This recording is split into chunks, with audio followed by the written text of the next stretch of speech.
हेमंतलाल महाराज की जय हो।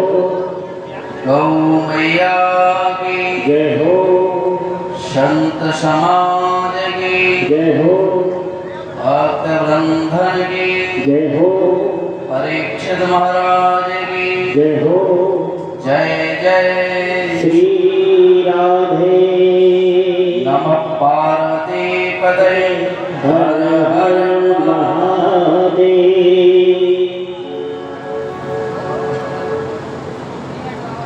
अनंत है अखिल ब्रह्मांड नायक भगवान सच्चिदानंद माँ यशोदा के परम लाडले भगवान श्री कृष्ण का हृदय श्रीमद् भागवत महापुराण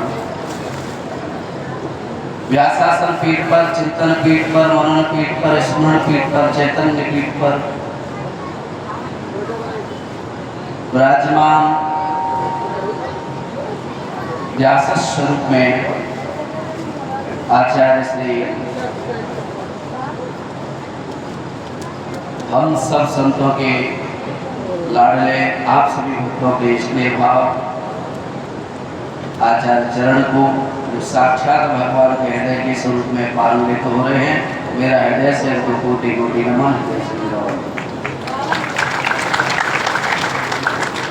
सभी संत समाज, भक्तिमती माताएं, सभी हर भक्तजन, और मैं सदैव कहता हूँ जिनको हम देख पा रहे हैं, सुन पा रहे हैं, समझ पा रहे हैं, जहाँ तक हमारी दृष्टि जाती है उन सभी तत्व को एक ही सूत्र में, क्योंकि जब तक संपूर्ण संसार को हम एक ही सूत्र में निवेदित नहीं करेंगे तब तक मन की स्थिरता नहीं हो सकती। तो वो सूत्र है सिया राम में सब जग जाने करो प्रणाम जोड़ी। बड़े आनंद की बात है। देखिए धर्म तो आनंद का ही विषय है। ये जगह तो बड़ी अनंत जन्मों के पुण्य के द्वारा सिंचित है, क्योंकि जहाँ अनंत जन्मों का संबंध किसी धर्म से जुड़ जाए, एक जन्म धर्म का संबंध नहीं है, एक जन्म तीर्थ का संबंध नहीं है, एक जन्म अच्छे माता पिता मिलने का भी संबंध नहीं है, एक जन्म का कथा श्रवण का भी संबंध नहीं है, एक जन्म का धर्म के स्वरूप में परिणत होने का भी संबंध नहीं है। अनंत जन्म जन्मांतरी भवित पुण्यम तदा भागवतम लगे। भागवत साक्षात धर्म है और धर्म के लिए एक जन्म नहीं बताया। और जहाँ विग्रह धर्म के रूप में विराजमान हो रहा हो वो भूमि का संबंध के जन्म का नहीं है, अनंत जन्मों के संबंध के प्रभाव से आज श्रीमद् भागवत पुनः यहाँ पर के विराजमान हुआ है। इससे बड़ी महाराजता क्या हो सकती है, इससे बड़ी आनंद की क्या बात हो सकती है। और भैया कहते खेड़ा गाँव तो विद्वानों का, आचार्यों का गाँव है। यहाँ तो मुझे ऐसा प्रतीत होता है घर घर में ही धर्म के प्रोग्राम है। वास्तव में इसमें कुछ संशय भी नहीं है कि इसमें कोई धर्म के प्रोग्राम नहीं है, सब धर्म के प्रोग्राम है। और मेरा तो बड़ा सौभाग्य है कि पुनः इस जगह पर आज कथा का श्रवण करने के लिए मुझे मिल रहा है। और मैं तो यही कहूँगा ये जगह साक्षात संगम है, साक्षात तीर्थ है। अब संगम तीर्थ कैसे हो सकता है? आप लोग जाते हैं ना, संगम कहा जाता है जब गंगा यमुना सरस्वती तीनों ही विद्यमान हो। अब यहाँ तीनों कैसे विद्यमान हो सकते हैं? इसके दो भाव हैं। महापुरुषों ने तीन भाव से कहा है, गंगा यमुना सरस्वती। गंगा कल्याणकारी है, यमुना मुक्ति प्रदायिनी है और सरस्वती मोक्ष प्रदायिनी है। जहाँ कल्याण और मुक्ति और मोक्ष तीनों ही एक स्वरूप में आकर के परिणित हो जाए, विराजमान हो जाए, ठहर जाए, उसी स्थान को संगम कहा जाता है, उसी स्थान को संगम कहा जाता है। दूसरा भाव हम ले सकते हैं। अब ये तीनों हमें यहाँ दिखाई नहीं दे रहे हैं, अब दिखाई कैसे दे रहे हैं? दूसरा भाव महापुरुषों ने कहा यमुना भक्ति का प्रतीक है, गंगा जो है वो कल्याण का प्रतीक है, वैराग्य का प्रतीक है, और सरस्वती जो है वो ज्ञान का प्रतीक है। और तीनों चीजें में यहाँ विद्यमान हो रही, दिखाई नहीं दे रही, देखने वालों की दृष्टि कैसे वो उनके ऊपर निर्भर करता है। अब सरस्वती के रूप में वाणी प्रवाहित हो रही है पूज्य हृदय कमल भाव से, आचार्य चरण के भाव से वाणी के रूप में सरस्वती गुणगान हो रही है, और व्यक्ति वैराग्य के रूप में संत महापुरुषों का दर्शन हो रहा है, और यमुना भक्ति के रूप में आपका दर्शन हो रहा है। ये तीनों ही संगम का विषय, ये तीनों संगम का विषय, इसमें कहीं कोई अलग भावाभास नहीं है, सब एक संगम है। बड़े अनंत गहराइयों से आप सबका बहुत बहुत जैसे साधुवाद। मैं कभी अमरकंटक से आता जा रहा हूँ तो गौतम जी ने फोन किया, बोले महाराज जी कथा सुनने के लिए नहीं आ रहे। मैं यहाँ आऊँगा, देखता हूँ कि कोई हम पे संदेश बात नहीं है। बोले हम कह तो रहे हैं, उन्होंने पूरी स्थिति बताई तो मुझे बड़ा खेद भी हुआ, और खेद के साथ ही प्रमाण भी हुआ। शास्त्र कभी भी अप्रमाणित नहीं होते हैं। एक कथा पूज्य आचार्य कह रहे हैं, अन्यत्र पहले समय में होने वाली कभी भी होगी, किन्हीं कारणों पर ये इसका विलंब होता गया, और विलंब के साथ साथ अनंत समय निकलने के बाद ये शुभ समय पुनः आया है, तब आकर के भागवत का हमें दर्शन हो रहा है। इसका प्रमाण यही है कि धर्म एक जन्म का संवाद नहीं है, शास्त्र एक जन्म की संवाद नहीं है, तीर्थ एक जन्म के संवाद नहीं है। अनंत जन्मों का जब पुण्य उदय होता है तब आकर के दर्शन की प्राप्ति होती है, तब आकर के दर्शन की प्राप्ति। बहुत आप सबके लिए, गांव के लिए, सबके लिए बहुत बहुत आशीष। पूज्य आचार्य चरण जी ने अभी कथा व्याख्यान कर रहे थे, ब्रह्मा जी को भगवान पर संशय, मोह की विस्मृति में इन्होंने व्याख्यान किया।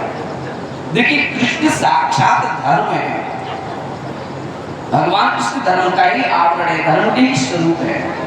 एक बात बताऊं, जो नए धर्मों पर संशय हो जाए, संदेह हो जाए, गिलानी हो जाए, और उनकी मन में धर्म के प्रति अविश्वास प्रकट हो जाए, या धर्म का परीक्षण के लिए भाव उदय हो जाए, वो भगवान को कभी प्राप्त नहीं कर पाते, चाहे जगत का ब्रह्मा ही क्यों।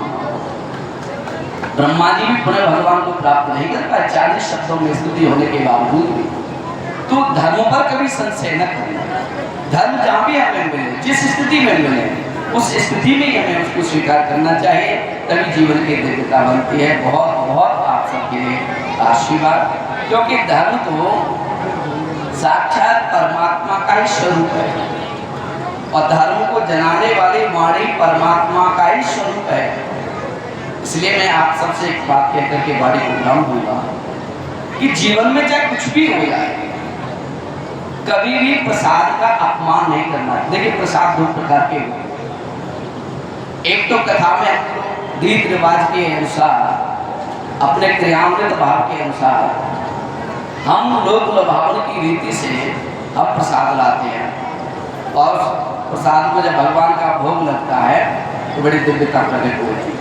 लेकिन इस प्रसाद को अगर हम सीधा धारण करेंगे, सीधा पान करेंगे, तो हमारा दिक्कत रहेगी, गटकुला लग सकता है, केला सीधा कैसे खा सकते हैं, तो इनको चबाना पड़ता है, इनका हमें दांतों का प्रयोग भी करना पड़ता है ना, तब कहीं जाकर के अंदर जाता है। लेकिन ये तो लोक लुभावन का प्रसाद है, पर श्रीमद् भागवत प्रसाद पिपासा, हमें इसको प्यास लगनी चाहिए, उसके प्रति पिपासा बन करके बैठना चाहिए, क्योंकि श्रीमद् भागवत रूपी प्रसाद, वाणी रूपी प्रसाद तो कभी चबाया नहीं जाता। वाणी रूपी प्रसाद को तो सीधा हृदय में उतारा जाता है, सीधा हृदय में उतारा जाता है। अब कैसे से प्रसाद का रूप माने भगवान का, रामाने परमात्मा, सामान्य साक्षात, दामाने दर्शन, बराबर प्रसाद। तो वाणी प्रसाद है, एक बात कहे वाणी प्रसाद है, क्योंकि वाणी में स्वरूप है, स्वरूप को जलाने वाली वाणी है, धर्म को जलाने वाली वाणी है। तो जब तक वाणी का उद्गार नहीं होता तब तक स्वरूप का दर्शन नहीं होगा। तो महापुरुष कहते हैं वाणी में स्वरूप है, स्वरूप में दर्शन है, दर्शन में प्राप्ति है, और प्राप्ति में हमारा कल्याण है, प्राप्ति में हमारा कल्याण है। इसलिए आप सब लोग भागवत महिमा के प्रसाद के लिए हम लोग आए हैं, इसे वाणी के साथ पिपासा बन करके ग्रहण करेंगे, और हमारा बड़े जीवन में दिव्यता प्रकट होती है। बड़े आनंद की बात है। पर एक बात को, दो चीज़ों को हमेशा ध्यान से बोलना चाहिए। हमें सदैव उस चीज का दर्शन करना चाहिए जहाँ चैतन्य भाव प्रकट हो। एक गृहस्थी की मुझे एक बात याद आती है। एक पत्नी थी, तो उस पत्नी ने अपने पति से कहा कि सुनते हो, बोले बहुत दिन हो गए हम घर में रहते रहते, चलो कहीं घूमने चलते हैं, ऐसी जगह लेके चलना जहाँ बड़ा आनंद आए, सुकून मिले, शांति मिले, ऐसी जगह में चलना है। बोले अच्छा चलना है, बोले चलना है, बोले चलो। तो वो पति अपनी पत्नी को बिठा करके सीधा महाराज शमशान की ओर ले गया और शमशान में ले जाकर के खड़ा कर दिया। पत्नी ने कहा ये कहाँ ले आए, ये कोई जगह लाने की, घूमने की? तो उस पति ने कहा पगली पागल हो गई है, इस जगह आने के लिए तो लोगों को मरना पड़ता है, तब आप आते, मैं तो तुझे जिंदा ही लेकर के चला आया। कहने का जहाँ चैतन्य भाव प्रकट हो, ईश्वर की सतत स्वरूप को जानने का भाव उदय हो, ऐसी जगह पर ही हमें जाना चाहिए, क्योंकि धर्म परमात्मा का स्वरूप है, कथाएं परमात्मा का स्वरूप है, तीर्थ परमात्मा का स्वरूप है, जहाँ सच्चित आनंद तीनों ही स्वरूप अपने आप में उदित हो जाए, ऐसी जगह पर जाकर के ही व्यक्ति का कल्याण हो सकता है, ना कि किसी मनोरंजन की जगह पर जाकर के व्यक्ति का कभी कल्याण नहीं। वाणी का बहुत बड़ा महत्व, वाणी कभी भी महाराज सोच समझ के मनन करके बोलनी चाहिए। वाणी का एक कारण है महाभारत, दूसरा कोई कारण नहीं है। वाणी का हम किस प्रकार प्रयोग करते हैं, देखिए दो प्रकार की बात होती है। सॉरी शब्द आता है ना, सॉरी शब्द, तो सॉरी शब्द का दो प्रकार का भाव है, तो हम इसे कैसे ग्रहण कर सकते हैं? जैसे कहीं लड़ाई हो रही हो और लड़ाई में कहा जाए सॉरी, सॉरी, तो सॉरी सहजता का प्रतीक है, बोले ठीक है। सॉरी कहने से लड़ाई समाप्त हो जाती है। अगर इसी सॉरी को डॉक्टर कह दे कि आई एम सॉरी, तो व्यक्ति समाप्त हो जाता है, तो व्यक्ति समाप्त हो जाता है। तो वाणी को संतुलित करना चाहिए, हमारी जैसी वाणी हो उसी के अनुरूप हमें होना चाहिए, तभी जीवन की दिव्यता प्रकट होती है। बहुत बहुत आशीष, बहुत बहुत आप सबको बधाई, क्योंकि समय तो मैं अपने आका अर्पण पे लगा हूँ, जो 1 दिसंबर से हो गया है 15 दिसंबर तक। अभी मैं गुरुजी के पास से आया हूँ अमरकंटक से, 21 तारीख 21 की गुरु पूर्णिमा है, 22 को शंकराचार्य भगवान से मिलने के लिए हमारे जारोली धाम पर आप सबके स्नेह भाव पर पहली बार 4 शंकराचार्य, 3 को तो हमें आश्वासन मिल चुका है, पूरी क्लियर बात हो चुकी है। माँ श्रृंगेरी मठ के स्वामी जी भारती तीर्थ जी महाराज रह गए हैं, उन्होंने हमें बुलाया है और 4 शंकराचार्य आपके क्षेत्र में एक जगह आकर के दर्शन दें, इससे बड़ी सौभाग्य की साथ में जानकर बोलना है। हमारा 1 दिसंबर से प्रोग्राम प्रारंभ है, यात्रा है, 6 दिसंबर को विग्रह स्थापित होंगे, 7 दिसंबर को योगी जी और राज्यपाल के द्वारा उद्घाटन और यज्ञ प्रारंभ होगी, 15 तारीख पूर्णमासी को यज्ञ पूर्णावती होगी। आप सबका आयोजन है, उसकी कार्यभाव में हम लोग लगे हैं, इसलिए कहीं न कहीं जाना आना आप सब लोग अभी से महाराज सबके लिए चूड़कर होता है। ये मत सोचना कि बाबा जी ने फोन नहीं किया, कार्य नहीं किया, है ना। अभी इस मंच के धर्म को साक्षी मान करके सबके लिए बहुत बहुत नहीं, हम 1 से 15, अच्छा 1 से 15 सप्ताह पूरा दिसंबर में अभी भी मौजूद, अभी से आनंद लो चकाचक। 1 दिसंबर। जय जय श्री हर